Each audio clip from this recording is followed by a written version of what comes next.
Local nonprofits and essential services could be the target of upcoming budget cuts due to COVID-19. The United Way of the Coastal Empire is opposing this legislation. WSAV News 3's Ricardo Lewis has a closer look tonight at what services could be lost.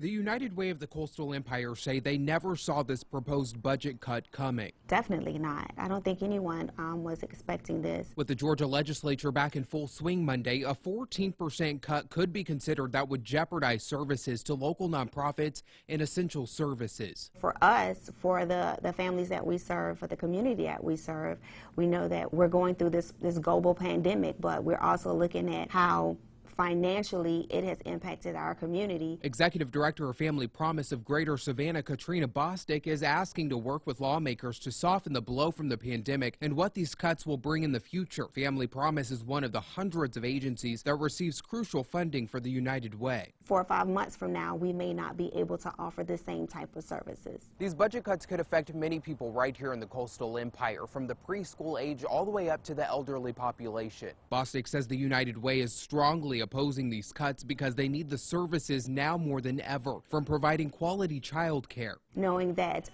those critical ages between birth to 5 years old, if we're not able to provide adequate child care for those children, how is that going to change the trajectory of their life? To making sure our senior citizens are given the care they need. Bostic says a West Savannah preschool could lose at least $75,000 a year, and family violence grants could be lost that help victims of assault. So the United Way is asking you to do one thing. Call them, email them, Facebook them, tweet them. Ricardo Lewis, WSAV News 3 on your side.